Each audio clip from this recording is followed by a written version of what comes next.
It's Trainer Lux again, and this time I'm coming with the second element of unit perform electrical installation. The element title is prepare working drawings, and this is just part 1.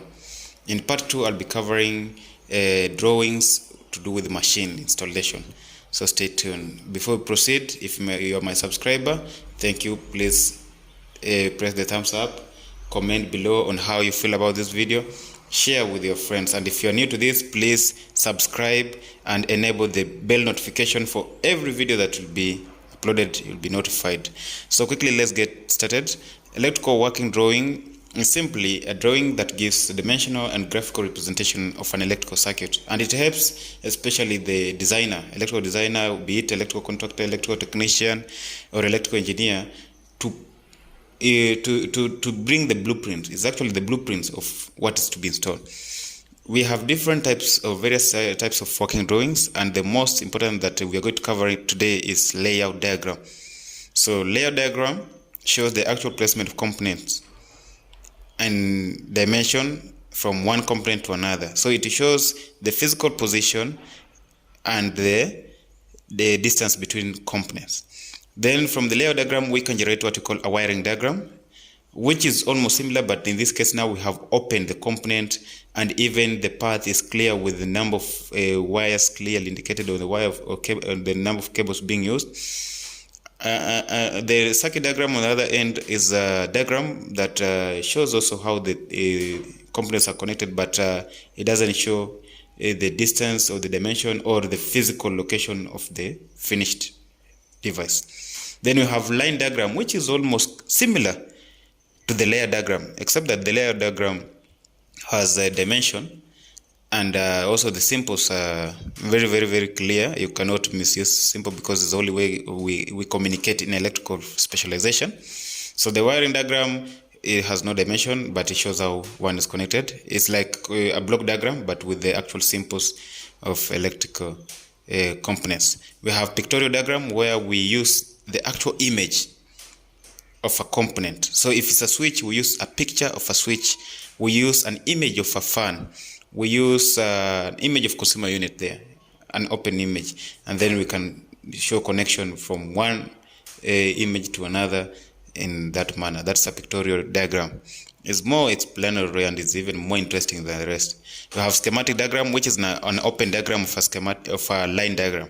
So wherever we do wiring diagram from a layout diagram, is the same thing with the schematic diagram from a line diagram. Then we have architectural drawings, and this one from the word architecture. This one simply shows the building layout or the building diagrams. In this case, we are focusing on floor plans, the structural plans, the end and the front elevations. They all play a meaningful role, because the essence of doing installation is to be able to do installation in houses, whether it's domestic, commercial, or industrial installation, as well as on machine. So we're going to be doing a few with this, but stay put. So the architectural drawing helps the electrician or wherever is doing the designing to be able to indicate the lighting scheme, or to design the lighting scheme as well as the switching arrangement. It also helps to pinpoint the power points and circulating a path and route, as well as to indicate the alarm circuits and all that. It also shows where the conduits will be running. If you are using conduits or trunking or cable trays, it doesn't matter, it shows where to be running. And it's also a single diagram that shows how systems are protected and the load balance. So it's very important. The architectural drawing is very important in this field of specialization. Quickly, before we proceed to this drawing, because I've said today I'll be focusing on the layout, allow me to show you the layout symbols that we are using. And most country are also using this. Remember, we are following the regulation of IEE regulation, which requires that we focus on BS 3939 symbols. So these symbols are real symbols that are being used out there. You're likely to get them in the floor plan, in the other drawings that you're getting there in the field. So simply, as you can see, this is the way of us communicating. So I've drawn this symbol and the description of what the symbol actually mean. So you're not likely to get the description on a paper. You'll only see the simple. So let's start with the first simple, the one you see there, the one-way, one-gang switch. You can see the first three simples are almost similar. The only thing that is changing is the number of strokes. The first has one stroke to indicate one gang. It means it can control one circuit once. That's what one way means. I can only control one circuit. If it's a lamp or 5 lamps connected to this switch, I can only control that once from the same point. Then the second one with the 2-stroke, it means I have one-way switch which will be only at one position, but at least with 2 strokes or 2 poles, let me call it. Each pole controlling a different circuit, but these 2 circuits can be controlled at same point. That's what one-way 2-gang symbolizes. The same applies to 3-gang. So same point, but 3 circuits can be controlled from the same point. And that goes even to the 4th, which I've just indicated with the letter number 4, for 4-gang one-way switch. Then the 5th one, as you see there, the one with the both ends similar, like wherever has been done on the other side has been done on the other side. That is a 2-way switch. It means when I'm using the switch, I have to use the 2 switch to make it complete. So meaning I can control a circuit from 2 different positions. That's what 2-way implies. I can control the circuit from 2 different positions. So since it's a 2-way, 1-gang, it means only single circuit can be controlled from 2 different positions. The same, you can see the 6th one with the 2-way, 2-gang with the 2 strokes. So that one means I can control 2 circuits from 2 different positions. Individual circuit being controlled from different positions. So you find that this switch, it has 2 poles, or let me say 2 strokes. When you press on the first stroke, you are controlling one circuit, but that circuit can also be controlled from the other position, and as well as the other circuit that will be represented by second pole, which can also be controlled from the other position. That's what 2-way implies. Then we have now an intermediate switch. An intermediate switch, as the word states, it's a come-in-between switch. So this one is very effective when you need to control a circuit, let's say a lamp, from more than 2 positions. Let's say in a house, you have a switch in the entrance, you have a switch in the exit door, and you have another switch to going towards your corridor or going to the bedroom. So those are 3 switches. You cannot use two-way switch alone. That only can be done only for 2 positions. So the 3rd position, you'll bring in an intermediate switch, which will come between the two-way switch. So you'll have a 2-way switch on the door, another 2-way switch on the other exit door, and then another intermediate switch now coming in maybe towards your bedroom or towards the corridor. So it's a similarity of 2-way switch. The only difference is that for two-way switch it has 3 ports. This one has 4 ports. It takes the 2 terminals, the line 1 and line 2, from 2-way, both 2-way switch, to make it an intermediate switch. We are going to explain more during the actual installation, when I'll be showing you the real switches in image and even how to install them later as we proceed. Then we have a pull cord switch, a very important switch. The way it is just a normal switch, but instead of using stroke, is something we're pulling. Something like let's say like a joystick. You're just pulling. I don't know how I can explain, but I will show you the image later. Then you have a dimmer switch, which looks like a knob. If you have seen the volume knob in this old radio system. So a dimmer switch is like that. You can increase the brightness and reduce the brightness. You can play with these beautiful lamps, the ceiling chandeliers in that man. That's where you use the dimmer switch. Then you have switch with the pilot lamp. It's just a switch, but with the indicator lamp, let's say. So if you switch it on, it will show also the lamp will be on, meaning the switch is functioning as well. So that one explains all about the switches. The few switches that I've not covered in this table, but I've covered in the second table, and even more that we'll be dealing in the next part to do with the machines. So quickly, let's go to the distribution part, or the main circuit, the way we call it. So we have just a bare triangle, rectangle that symbolizes a meter box. a bare triangle with a diagonal cutting in that manner, it is a consumer control unit.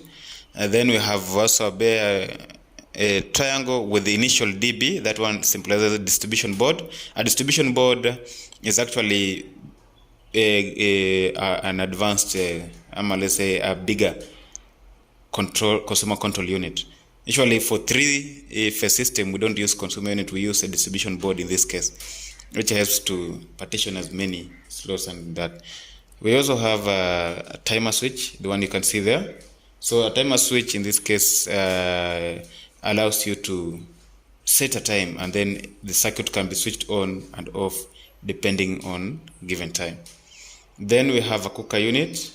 The one you see is just a bare rectangle with an L embedded on it. So that one is a cooker control unit. It's similar to isolator, which is just right below. But in this case, isolator, the L protrudes inside the rectangle. So that's how different it is. This one is a cooker control unit without socket outlet. The one with socket outlet will have a socket outlet icon on top of the rectangle surface or rectangle edge. And then we have the energy meter as follows. We have a rectangle with this mark, we call it the alama mshangao. So that one is an automatic fire detector. Then we have a rectangle with a circular with a horizontal crossing or shading. With that one is an indicator board. That was very essential in alarm system and the bell system and all that. So we have also bell transformer, which does a lot of stepping down from 240 the single phase to 12 volt AC the components, I mean. Then we have also main switch, as you can see there. It's just a bare triangle with a T embedded on it. The table 2 is still a continuation. In this case, on your left side, we are talking of lamps, and the first is just a normal lamp. The bulb, that one X we just use to indicate the lighting point if it's a bulb in this case. Then an X with a dot at the center, that's an emergency lamp. Emergency lamp don't get off immediately as the just normal lamp, so they'll store power for given time. Maybe it'll give you time to leave or exit the room before it switches off in case of power loss. And then we have just a long stalk with the locking vertical lines. That one is a fluorescent fitting or fluorescent lamp. So that one is a single one. For the double is a twin fluorescent lamp, or we call it sometimes double fluorescent lamp. And then for the 3 with 3 slashes, that one, not 3 slashes, but the 3 horizontal bars, that will be a triple fluorescent lamp, and even goes up to 4. Just will have a horizontal lamp with 4 written in the middle. Then we have a floodlight. Floodlight, this is a lamp that can give more light, and in fact it give light almost on both angle, almost 270 degrees. That's a floodlight. Then we have spotlight. Spotlight, I think if you have seen Mr. Bean show or any theater shows that you'll see, or wrestling, yes, when you see they're introducing an actor and coming, and you'll see the light going there and waiting for the actor to appear on the door or maybe in the entrance, and will come, that light will be coming with the actor. So that one is an example of spotlight, specifically to a given spot. But floodlight, you get them. There's these beautiful lights we use even in the compound. The one with the very beautiful head, the one that lights the field and all that. So those are example of floodlight. They give more light in that manner. Then we have a lamp with its switch. So that one you can see is just a lamp with extended switch. And then we have a self-contained emergency lamp or lighting. Then we have the discharge lamp. We understand we have different discharge lamp, the mercury, the sodium discharge lamps. And then we have the wall mounted. This one's for the lamp mounted on the wall. That's what wall mounted light implies. And we have the projector there. And then on your right side, we have power outlet symbols. In this case, we are starting with the unswitched single socket outlet. These are not common. Nowadays, we propose that to use switched single outlet socket for domestic work. Then if you have 2, what you just do, you give a stroke on the top with letter 2 for twin socket outlet. So it can either be twin switched or twin unswitched. Then we have the one with the rectangle, a half rectangle, slice rectangle. That one is a socket for telecommunication work. And then we have the shaver socket, or sometimes we call it socket with a isolating transformer. So very important in the washroom. They are usually for shaving purposes, and the shaver machine. Then we have a socket outlet with inbuilt surge protector. Very important if you can have it. This one is unswitched, but if you can have it, it's very important. Then we have the switches that I had said that we have left apart. That is the push button switch. Very important. You'll be seeing where it's being used, especially in the belt circuit and in a machine. It's very important. We have push button with the indicator lamp. So there's one that when you press on, it brings the light on, meaning that it's on. Then we have the fan, and we have the bell push button. So in the next pages, I've just shown you how we communicate with the symbols. Remember, when you see the symbols, you'll not be seeing the description. This is how you understand. This is our alphabet. This is our communication. This is our code. So in order to understand our code, for example, this is a communication. So when you see this this one is a layout diagram. But what does it mean? This is what it means. This simply means that 3 switched socket outlets are connected in radial from a consumer control unit. So these vertical lines and horizontal lines you're seeing implies the path. So if it's just the cable alone, you'll just use the same single line. If it's the same cables in the trunking, in the cables in the conduit, you still use the single line to present. So it is communication in our field. Another one, this is a single room. As you can see, we have a door and we have 2 windows. And you can see we have a one-way switch and a lamp at the middle of the room. So this is how we explain it. So this is on a layout diagram of lamp light in the single room being controlled by a one-way, one-gang switch. That's how we explain it. So that's a sample, a figure 3 also. A single room, but this time we have 2 entrance doors. So in this case, you cannot only have a switch at the entrance of one door. So you need 2 switches to control this lamp. So that's why we use 2-way switch, but in this case, it's a one-gang switch. So this is how you can explain. So it's a lamp light being controlled from 2 different positions by 2-way one-gang switches. So we have 2 of them. That's how we explain. I've even complicated the diagram and even give a more vivid communication. These are 3 circuits together from a consumer control unit. And from a consumer control unit, you can see we have one which is cooker control unit, just emanating from consumer unit with a terminal box at the end. Then we have 2 socket outlets. In this case, they are switched single socket outlet connected from the consumer unit. And this kind of connection implies this is a radial connection. I will be telling you as we proceed. That will be in element number 4, what radial and all these mean. And then we have a lighting circuit where you can see 3 lamp 1, which is just a normal bulb lamp, and lamp 3. And then we have lamp 2, which is a fluorescent fitting, and in this case, a single fluorescent fitting. And all being controlled from 3 different positions. But in this case, lamp 1 and lamp 2 are the one being controlled by 2 switches, switch 1 and switch 2. Those are 2 two-way switches. And lamp 3 being connected independently with a switch 3, which is a one-way switch. So that's what we imply. I've also made this interesting. We have a bell circuit. In this case, the bell circuit is being also controlled from a consumer control unit. And since it's a 12-volt bell, we cannot get it from a 240 consumer unit directly, because a consumer unit will give you a single phase. So in this case, you have to use a bell transformer, which will step down 240 to 12 volt. And then this one will go through the push button switch, then to the bell indicator. The bell indicator just shows that is a matter of showing that which bell in this case is being operated. Is it bell 1 or bell 2? And if this, in this case, let's say bell A, bell 1 is being controlled by push button A. Then bell 2 is being controlled by push button B.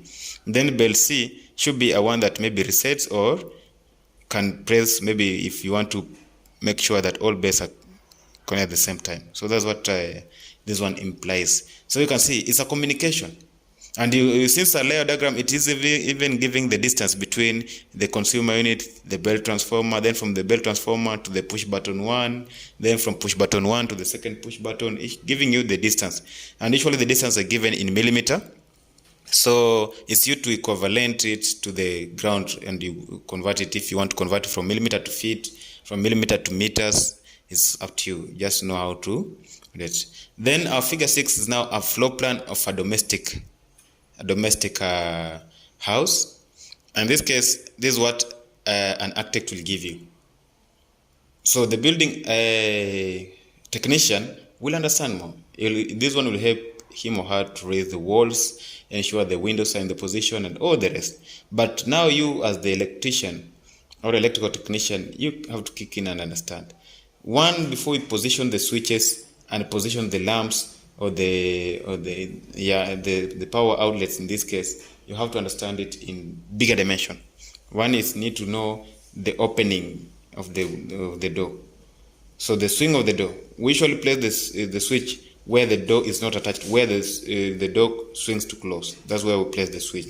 As for the lamps, we ensure that it's placed in the middle of the room, at the center, at the midpoint of this room.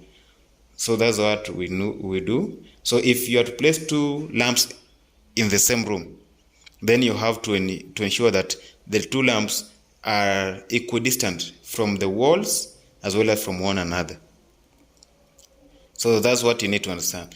And then another thing about the power outlets, the socket, you make sure you escape where the windows are. You understand that windows are, depending with the nature of the windows and the weather condition, so we don't want a socket where it can water can be filled on the socket. So we try to avoid the windows, and also we go for the long walls for the socket as well. As for the cooker control unit, the meter box, and the consumer control unit, we shall go to where the room that is taking a lot of power. That's where we put the consumer control unit. That's why you'll find that in most cases the consumer control unit is placed in the kitchen, because in the kitchen that's where you're likely to get a device that is taking a lot of power, is consuming a lot of power. This is the cooker control unit. The cooker control consumes a lot of power. Other than cooker control unit, the next thing that usually consumes is the instant shower. The thermostat heaters, all those are things that consumes a lot of power. So place the consumer unit closer to those so that you can reduce the cable distance, as well as this one will be reducing the issue to do with the voltage drop, as also saving power. And also it's very economical, because for the large cables it costs a lot. So this is what you're doing. For the next diagram, which is figure 7, it shows now a floor plan, but in this case an electrical layout diagram on the floor plan already. So you can see the positioning of the switches, the lamps, already done. If you are to place a switch, which kind of switch will be there suitable for the lamp in that room. So this is how it has been done. It helps you to understand. So this is how we communicate in electrical field. I hope this was very interesting to you. Once you're done with these diagrams, I'll be taking you, the next one will be talking about the wiring diagrams in this, because I've said we just do the layout diagram, then we come up with the wiring diagram from the layout diagrams. Now we'll be showing how the switch in the bedroom is connected to the lamp in the bedroom, maybe one in that case, and how is the cooker connected to the consumer unit, and how is the consumer unit connected to the meter box out there. So for you, for now, is to understand the language. The symbols of the wiring diagram are different from the symbols of layout diagram, and I hope that you're going to get more, to understand more. So please tell me how you found this video, and subscribe if you're new. If it's your first time, just press on the subscribe tab below and enable the bell notification to ensure that you get all the videos in due time. Thank you for your time, and it was nice. Thank you.